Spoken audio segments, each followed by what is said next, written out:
Welcome to Living Fully. Each episode is a chance to talk about mental health in a way that's simple, honest, and helpful. We'll share stories, tips, and tools to help you feel supported and feel your best. I'm your host, Catherine Hertig. Today, we're talking about trauma. What it is, how it shows up, and why it's different for everyone. Maybe you've heard the word a lot, but aren't quite sure what it really means. Or maybe you've been through something difficult, and you're wondering if it could be affecting you more than you realized. In this episode, we unpack what trauma can look like, how it impacts both the mind and body, and what support can look like, whether that's counseling, self-care, or simply starting the conversation.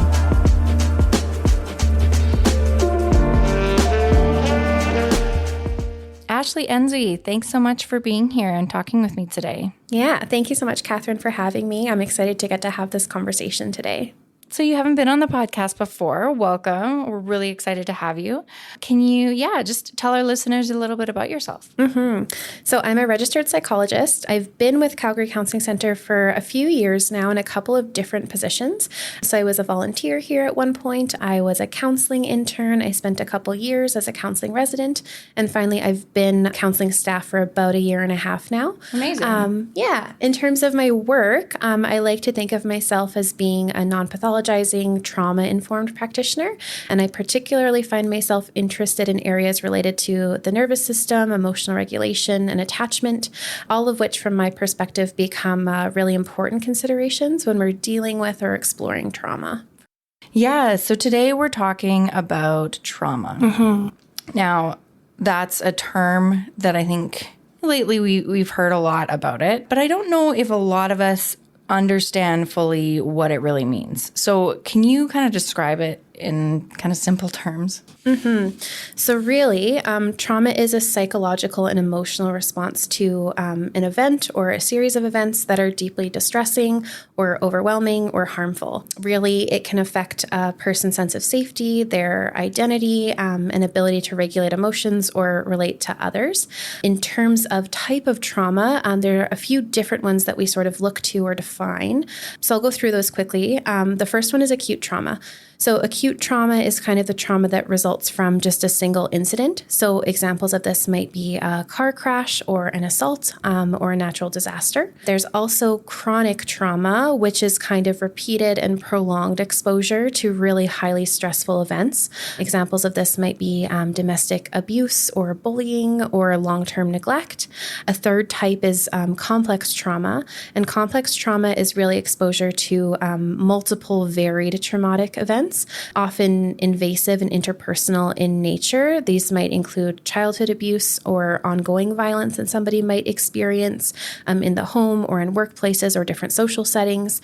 And then finally, the fourth one that I would define is really developmental trauma. So trauma that occurs during critical stages of a child's development, often affecting attachment, cognition, emotional regulation, things like that.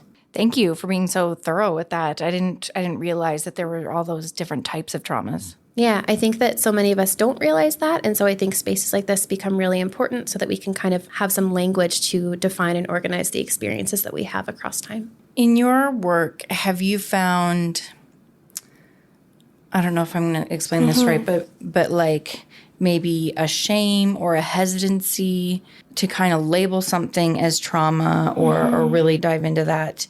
If someone has experienced something that big picture would be smaller but is still traumatic. Does that make sense? Yeah, no, for sure. And I think that a lot of people learn to deny their experiences and the significance of them. And for sure, like if you go on social media or turn on the news, there's so much that's happening in our world all the time that is overtly traumatic things. And so when we have like kind of quotations around this, but smaller things that happen to us, something I hear really often is, oh, well, it could have been worse. Other people have it worse. Yeah. And I think that's valid. And if we always hold our experiences up to this sort of like hierarchy, there's always somebody who could have it worse. But sort of what I come back to is we have like this basic brain architecture that requires certain conditions and certain conditions of safety in order to really thrive and be well. Yeah. And when those conditions are violated, that's where we see maybe symptoms of trauma start to emerge. And so I think in that way, we kind of move into permission to not have to do the comparison thing. What happened to you is valid because you perceived it as harmful. Yeah. And so that's sort of the space we get to come from. Yeah, and that's going to be really individualized, right? It's going to be really unique to each person. Yeah, absolutely. Yeah. And that comes back to the piece that we were talking about the important part is, well, how does the perceiver interpret what happened to them? Right. Yeah, they're the decider of fundamentally whether something has been traumatic for them or not. Yeah, and speaking of it being very unique, why is it that, two people could go through the same thing, the same event, and react in totally different ways? Mm-hmm. Like one person is traumatized by that, and another can just move past easily. Yeah. And I think with that, we really have to sort of acknowledge the lens through which an individual looks through the world.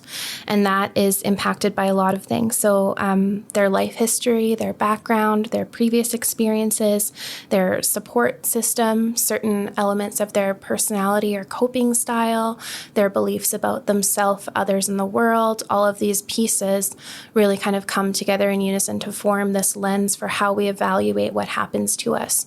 And so I would say really a big piece is that life history and what's happening around us. It runs through this lens, and then our brain does this interpretation thing and really decides, well, what does this mean to us? What does this experience that's maybe happened out here, how does that fit into our self-narrative, and what meaning do we make of that? Right. Can we have like maybe an example of that? Like how someone's history can maybe impact how they would respond to an event? So, I mean, I think we can look at this from kind of a acute trauma and a chronic trauma level. And so when somebody's been through either of those experiences, it might sort of prime them or set them up for how they interpret that next difficult thing that happens to them, but maybe in very different ways based on their experience. Yeah, and you kind of answered this question. So trauma can kind of build up over time. Is that right? Yeah, for sure. And I think that's true of trauma, whether we are talking about those longer standing stressors or the ones that happen and finish. Either way, we're looking at difficult things that happen that diminish our kind of perceived internal resources and ability to cope. And so as stuff kind of maybe continues to happen around us, one of the levels that we kind of look at this from is, well, what's the impact on our nervous system? Yeah. And so our nervous system fundamentally is sort of this threat detection device or software. Its whole role is to look out into the world and relationships around us and to fundamentally decide if we're safe or to compel us towards action if it perceives we're not safe.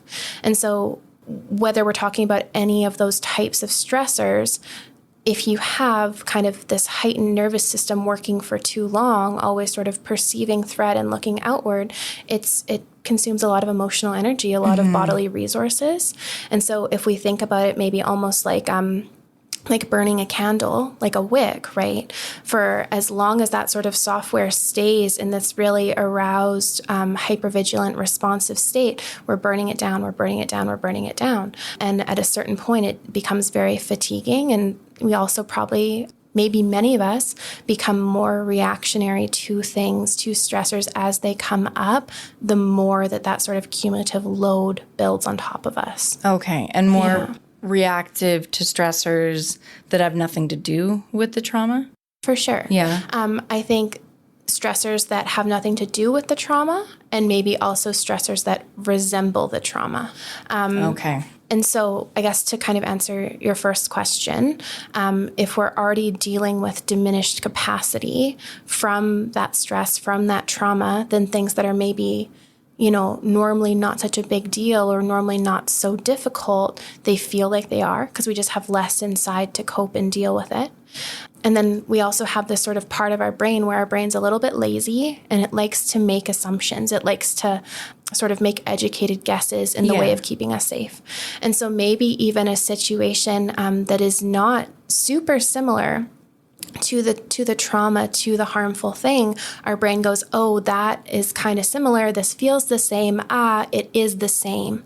And so our brain will kind of start to respond from that place also. Okay. Yeah. And you've touched on this a little bit, but I think we often focus on the emotional side of trauma. Yeah. And how, it makes us feel stressed, burnt out, more vigilant, anxious, that kind of thing. Mm-hmm. But how does it affect the body? Mm-hmm. You talked about the nervous system, but how else would we see that trauma kind of manifest physically? Yeah. And from my conceptualization, nervous system is super central to this.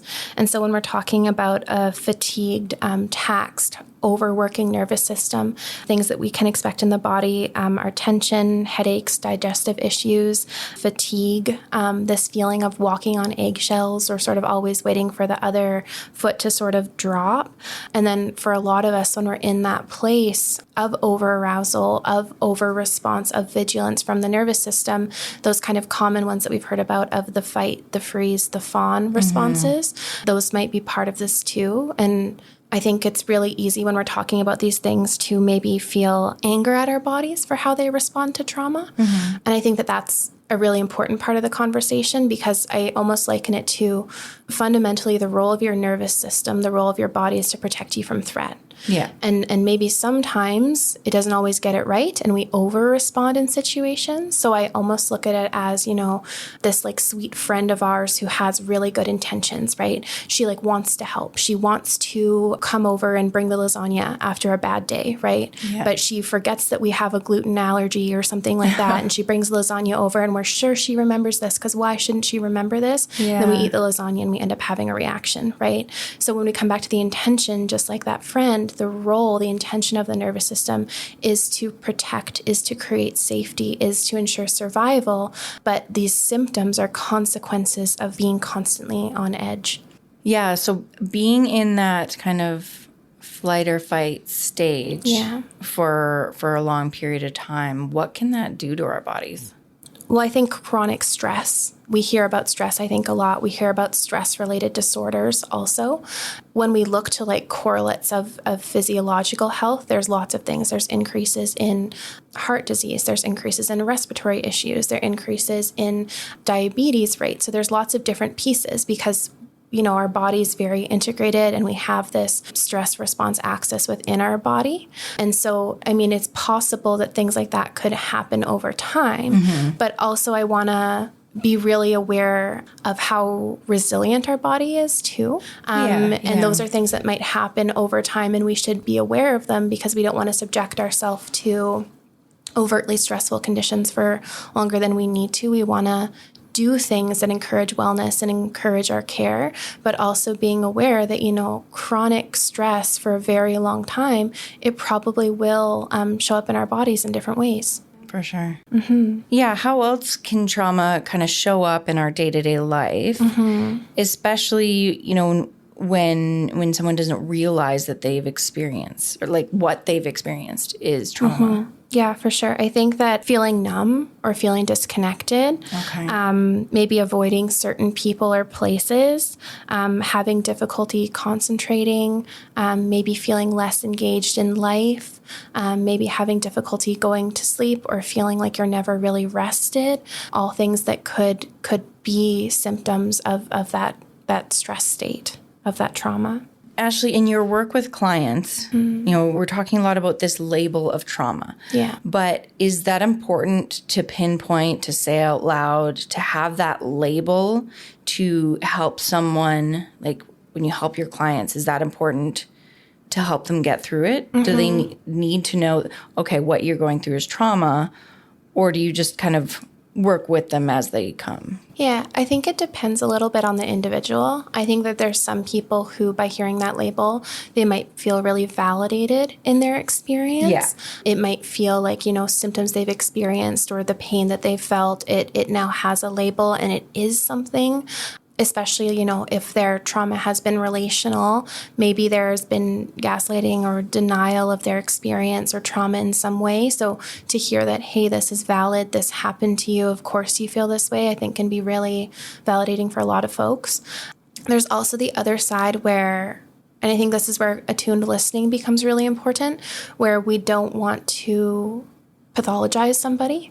And Right. so if for somebody potentially hearing that, oh, this is trauma, you're traumatized, if they're going to take that in a way that makes them feel sick or other or less or broken, then that's something we have to be really careful of how we have the conversation around. And so I think when we're doing work with clients, it's always sort of this dance of trying to listen really attunedly and trying to the best of our ability, because like we're still, people who get it wrong sometimes. How will this land on this person? What will this mean to them? How will this sort of integrate into their life story and narrative? And then using responsible language with respect to where they are in their journey with themselves. Yeah, that must be tricky. Like I see, maybe it's just the algorithm that I'm being fed, but on social media, especially like TikTok, I see a lot of kind of mental health based content and almost like these trends. Like everyone's talking about having ADHD, everybody's talking about their trauma or their anxiety. And I mean, in a way, I think that's positive and it's normalizing. But then I think, people could kind of jump to conclusions or think, okay, that's what I'm going through, when it's not necessarily like they're almost self-diagnosing. And like, what are your thoughts on that? I think it's really nice there's information out there, and not everything that happens is necessarily traumatic. And I think a big sort of like litmus test or discriminating question around that is, do you visit there or do you stay there? And this is like also part of like the DSM and why, which is the Diagnostic and Statistical Manual, and why so many people, when they're looking at clinical definitions of different disorders, they're like, oh, I have this, I have this, I have this.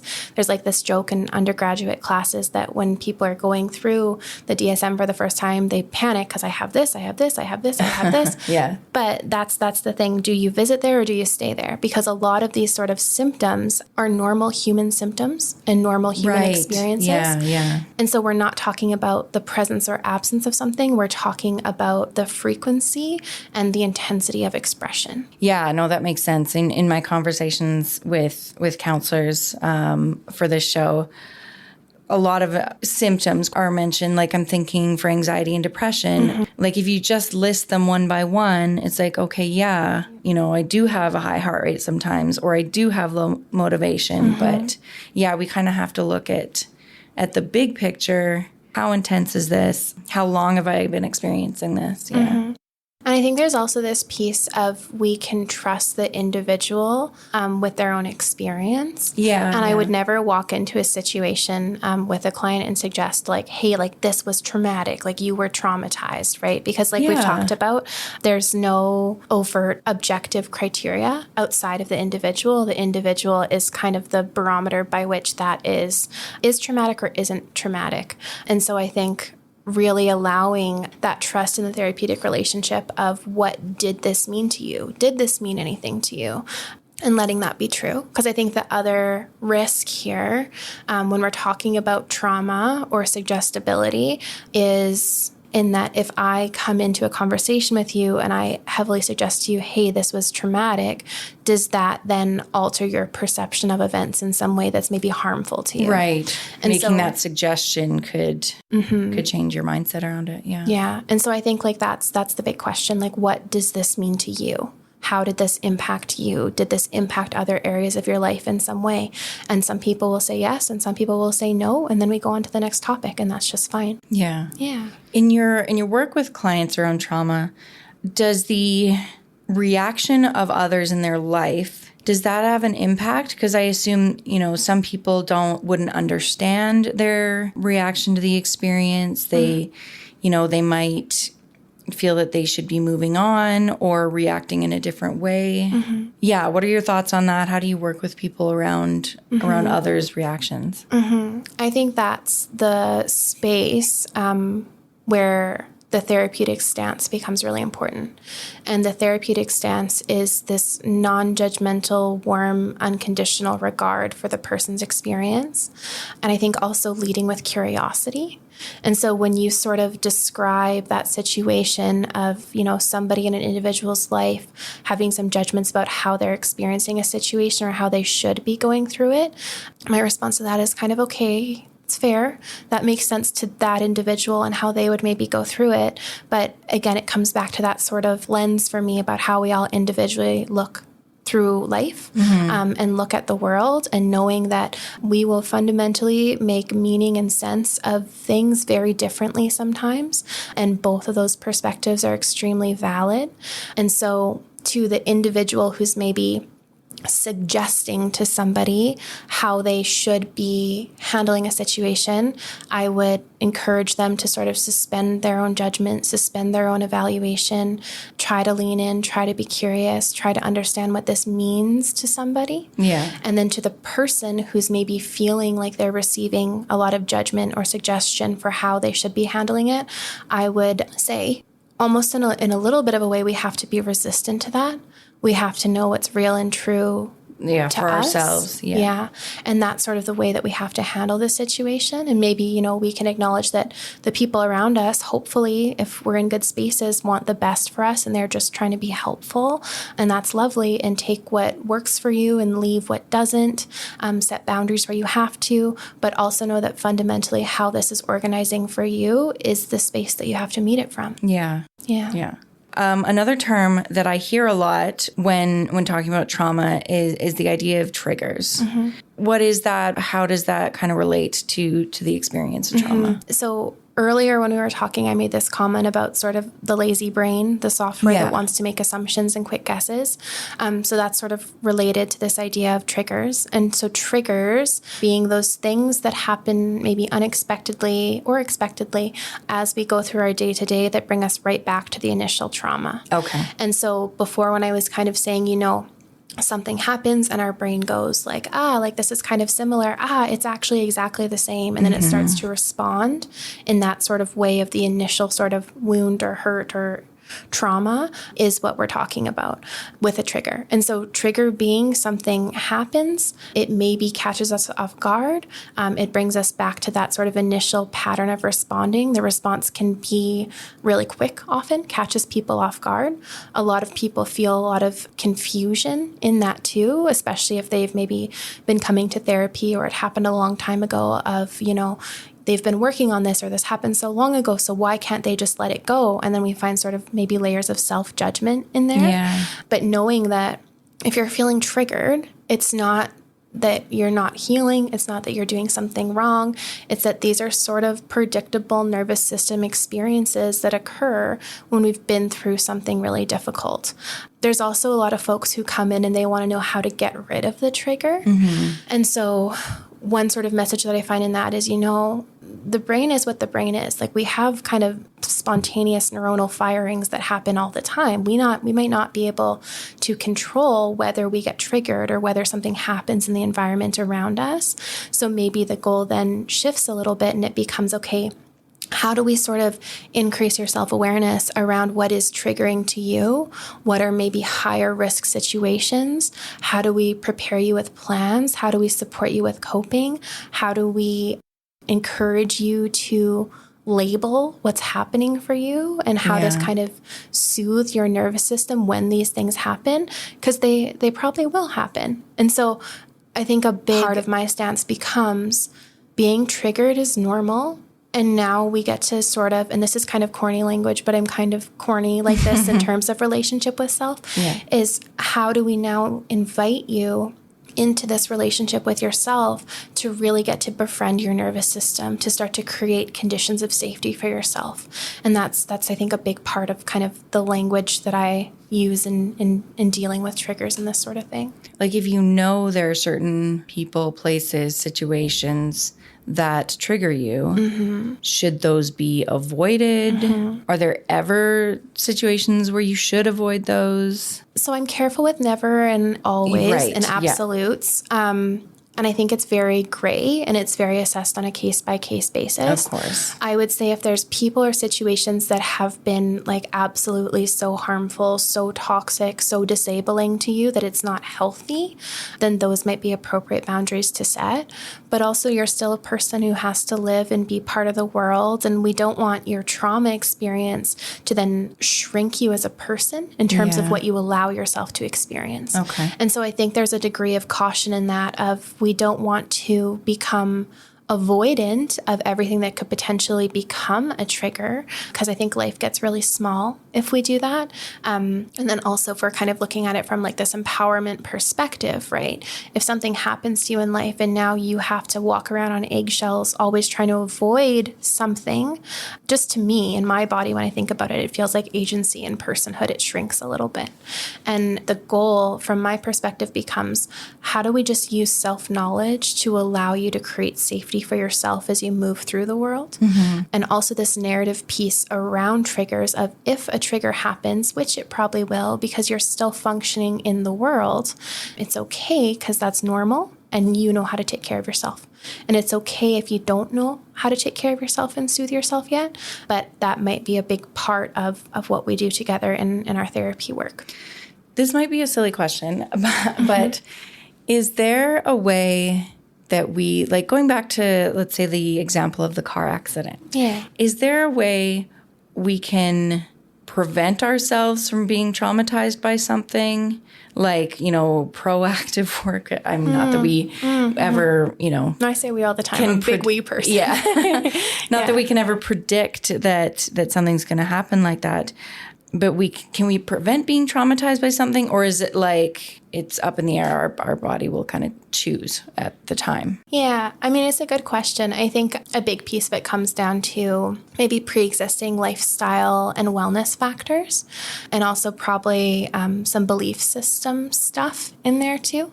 And I would say that if we're talking about belief system, right, I think people look at the things that happen to them in probably many, but two really fundamentally different ways from how I see it. One is something bad happens and we go, oh my God, like, look what happened to me, right? Like, look how much I've suffered. Look what's happened. This has taken something from me, right? Yeah. And then another perspective is, oh my gosh, like, look what happened and look how much I got through. Look how strong I must be in order to get through something so difficult, right? And, you know, either of those perspectives is not wrong. I think a big part of which of those perspectives we sort of gravitate towards is related to our socialization, our family of origins, the kinds of cognitive style that we have learned from our families of origin growing up.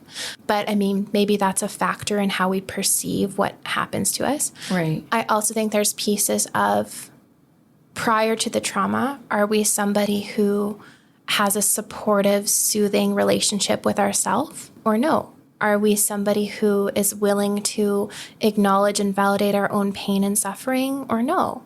And there's no moral judgment on top of whether or not we can do these things.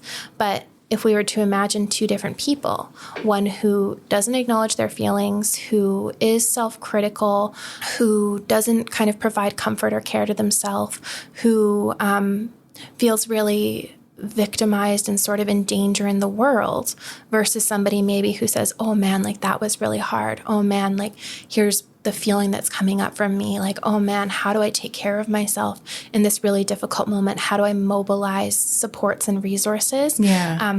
Those people might have different outcomes. And so I don't think we can necessarily prevent it, but I think that there are pieces of our relationship with ourselves that we can build out that maybe bolster or support the difficult moments in life when they do come, because ultimately probably things come for most of us at some point, whether that is the overt stuff like we've talked about, or the loss of a parent, or an accident, or, you know, a medical procedure, anything like that. This reminds me of, and I mentioned her once on the podcast before, I have a friend who a couple of years ago now, her 6-year-old daughter was diagnosed with neuroblastoma, so a type of cancer. Yeah. And the way she's approached that has been really incredible to see, because like you said, a lot of people who experience that could approach it as, look at what has happened to us, to my child, our family. This is terrible.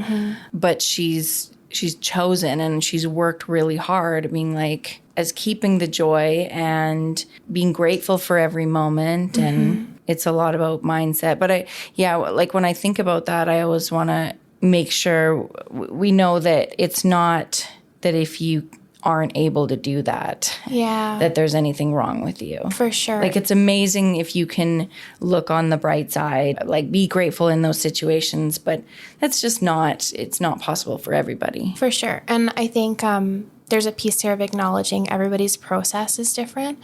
And I'm sure your friend, when she first found out like her child had cancer, there's probably a lot of devastation in that. And a lot of hurt and a lot of anger and a lot of unfairness and all of those emotions that really reasonably bubble up.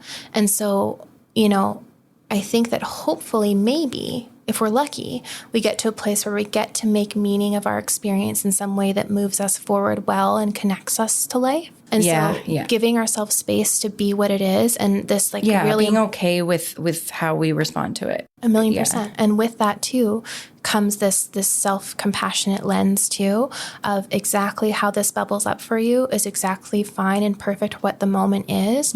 And also we just hope you don't get stuck there, right? Because that makes life really hard. But we're not pushing you in any way. We're not suggesting it should look different. Hopefully you have people around you who are willing to meet you where you are and maybe just support you in just finding the next rung up the ladder in some way, not to make your experience look different, not to make it more palatable for the people around you, but because you don't deserve to suffer into perpetuity. You deserve to feel relief and you deserve to be supported in that. And you said the word should, and I think that probably comes up a lot, like when we experience trauma or any kind of like really negative emotion, like it's probably very common to think, I should be feeling this. I should be this far along since this happened. There's probably that pressure or desire of wanting to go through the situation a certain way. Do you find that? And I think that there's probably lots of narratives out there too about like what trauma or progression through trauma should look like. And so I think in my perspective, one of the first sort of therapeutic goals becomes, how do we help you to know where you are in this and to label it, and to just sort of normalize and validate that that's okay. And that maybe sounds a little bit cliche to say, but it's true. And I liken it to almost sometimes when we're in these really difficult situations, it's like, okay, here's where we are.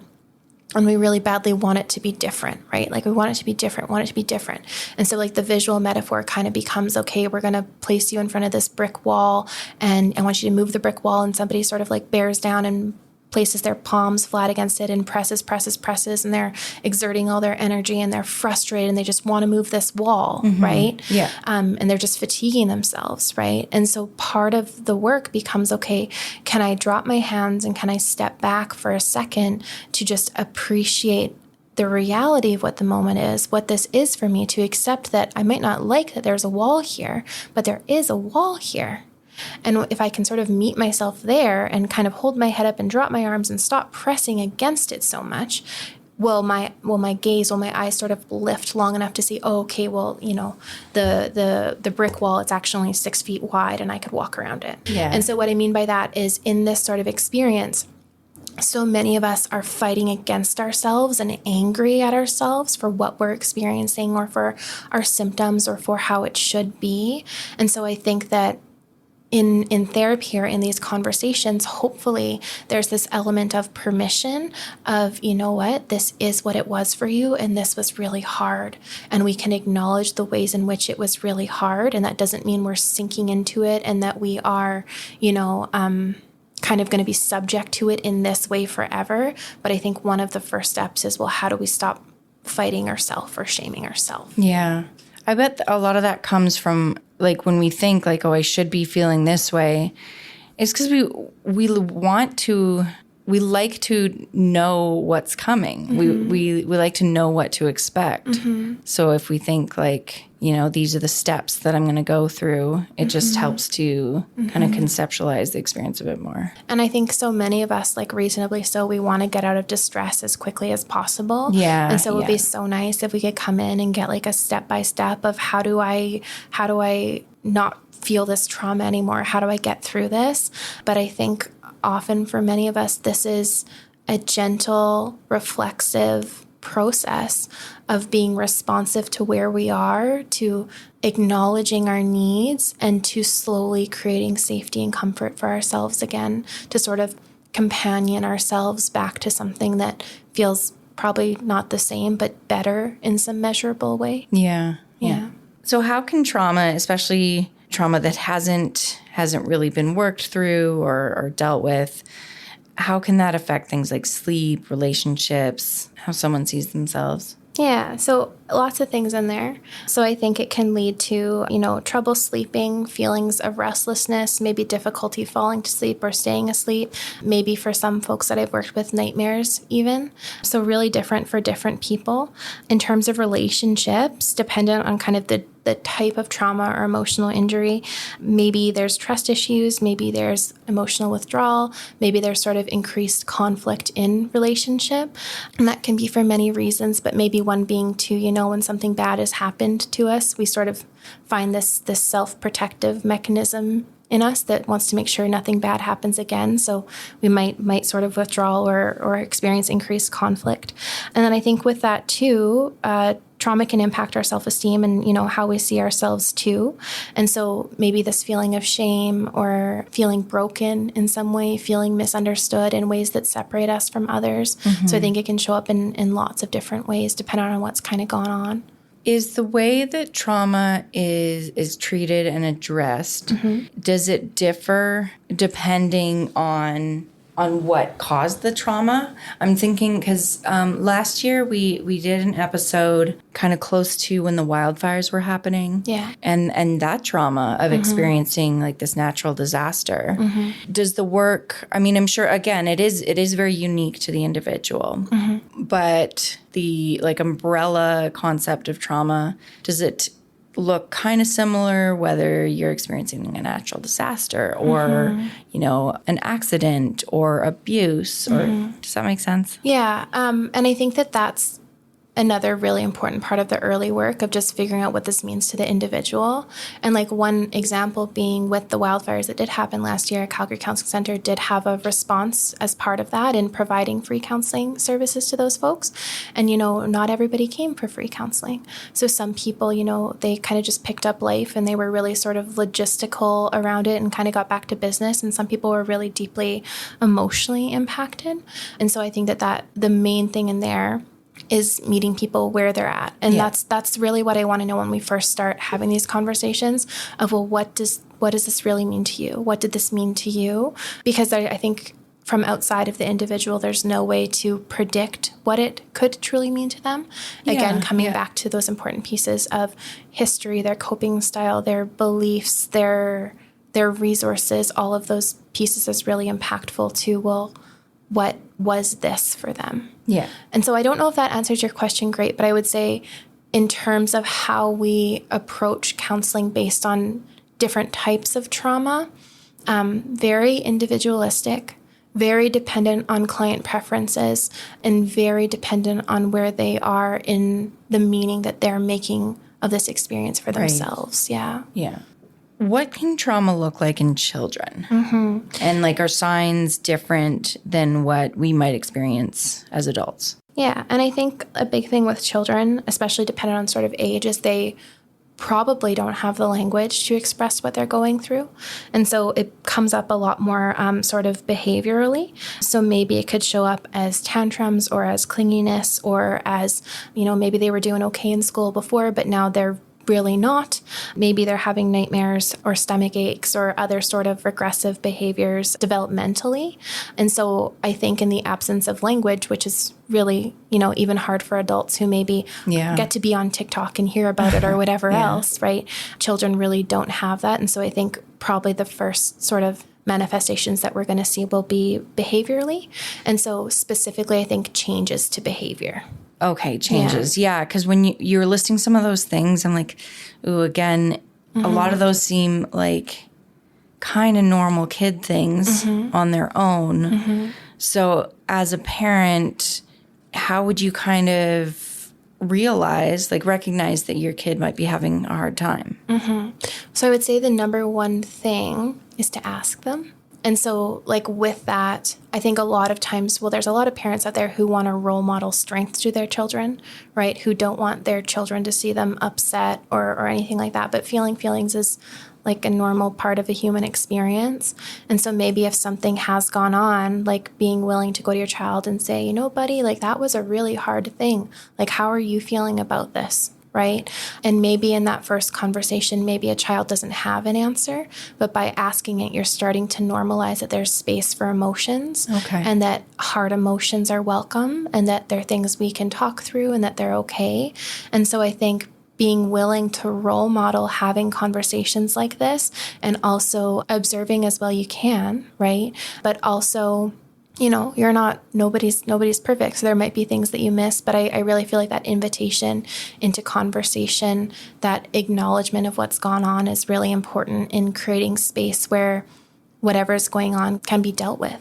And at what point would a parent think like maybe my child needs extra support? Maybe counseling would be helpful for what they're going through. Yeah, I think if there's maybe lots of behavioral acting out, if you're noticing that maybe your child is isolating or withdrawing a lot, if you're noticing maybe difficulty sleeping for a prolonged period of time, if you're noticing more aggression, if you're noticing more conflict in your relationship with your child, sort of maybe despite your efforts to check in with them and to create that space, maybe that is a place where counseling could be beneficial. And we're kind of trying to set up the stage then of, you know, this is a space for you to talk about whatever is important to you, and mom and dad aren't going to know what's going on in here. Yeah. And this is for us to sort of explore and really just for you to talk about whatever's there for you. And sometimes it can take kids a while to open up. Yeah. And so I think there's also an important piece of parents being aware of that and knowing that when, as counselors, we work with children, especially young children,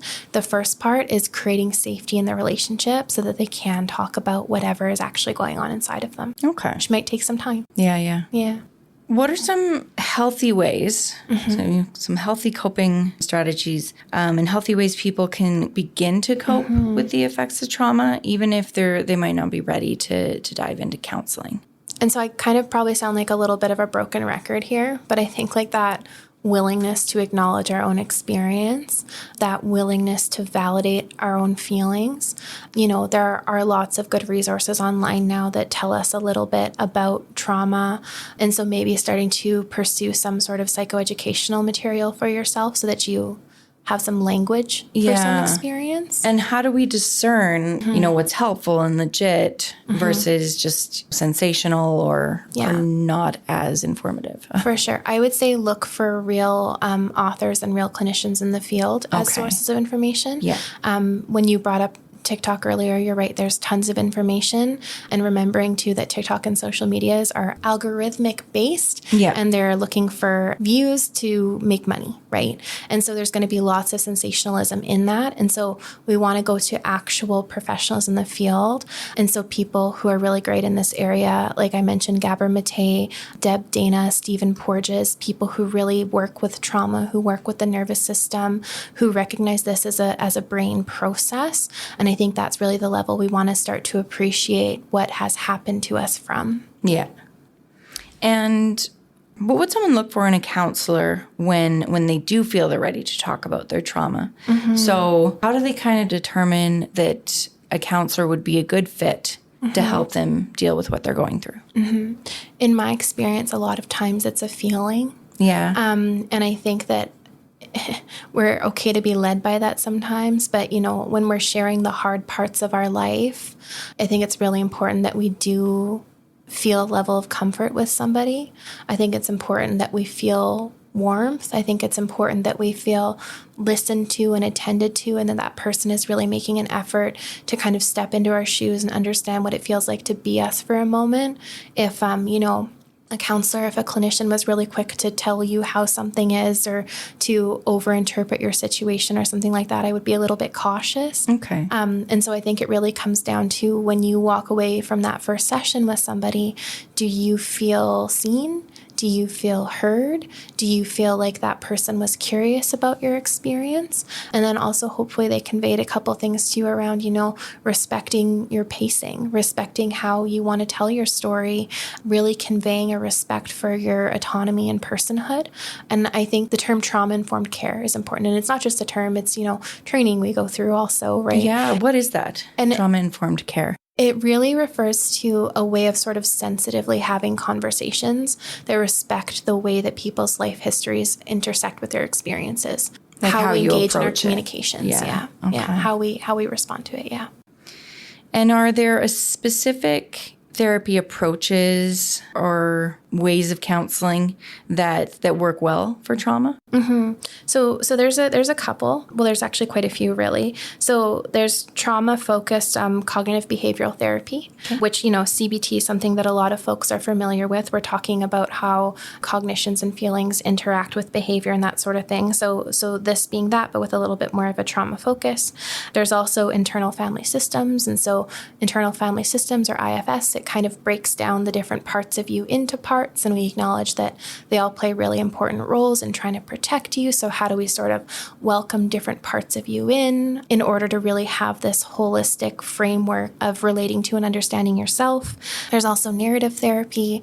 Narrative therapy is great because it kind of tries to unearth, what are the stories of what has happened to us or who we are, and how do we maybe look for exceptions in your experience that allow us to shift to a more empowered narrative that might support how you move forward in the world, how you handle future situations.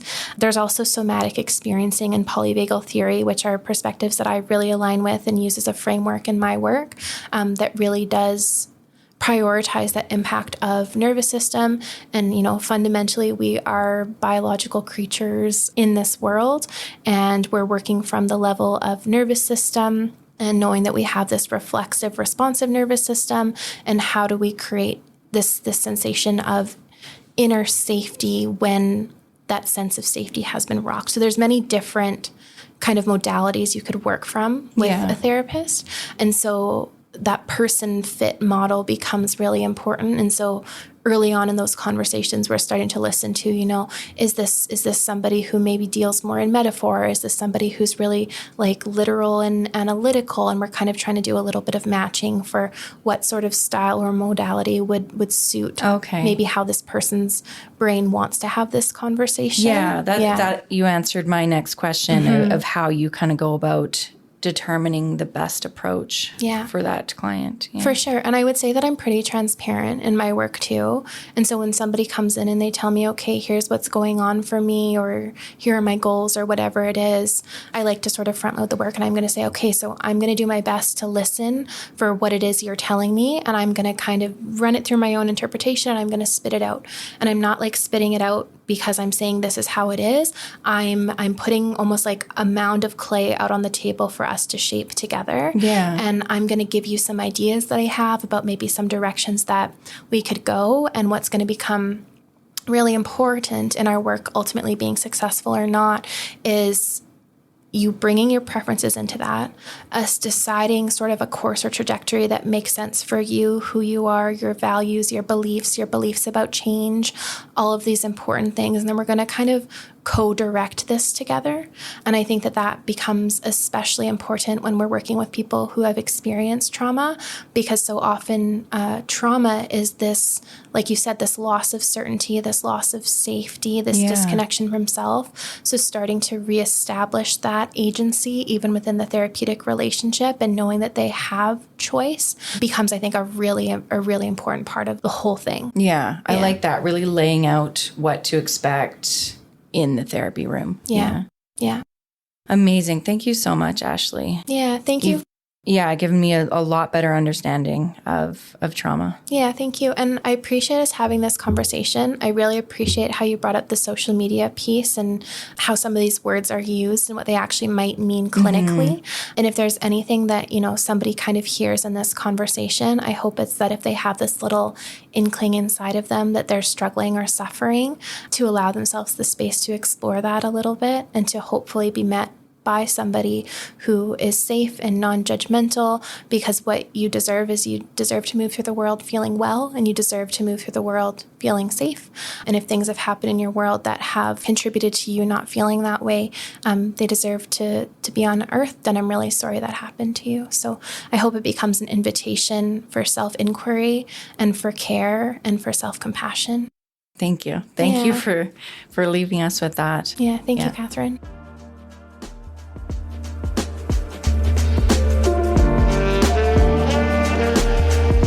You've been listening to Living Fully, a Calgary Counselling Centre podcast. Thank you for tuning in. This episode was produced by Nick Here, Louisa Campos, Manuel Montano, Jenna Forbes, and by me, Catherine Hertig. A special thanks to Ashley Enzie.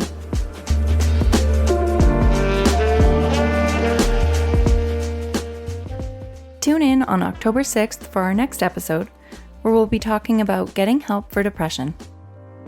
There's, counseling is not just for crisis, right? Even when you feel off, you're not like yourself, counseling is always there to support. It's actually recommended to reach out sooner than delaying, because symptoms can get worse over time. It's just like you're having a illness. You don't want to wait until symptoms get a lot worse before you visit doctor. So that early detection and intervention is always recommended. To stay up to date on our latest episodes, be sure to subscribe. We're available in your favorite podcast app. Living Fully is a production of Calgary Counselling Centre and recorded in Calgary on Treaty 7 territory. Living Fully podcast is not a substitute or alternative for professional care or treatment. Calgary Counselling Centre and Counselling Alberta provide effective counselling to anyone in Alberta with no waitlist and no financial barriers. Find us online at calgarycounselling.com and counsellingalberta.com. For help across Canada and the United States, call 211. If you are outside of Canada and the US, seek help from your general medical practitioner.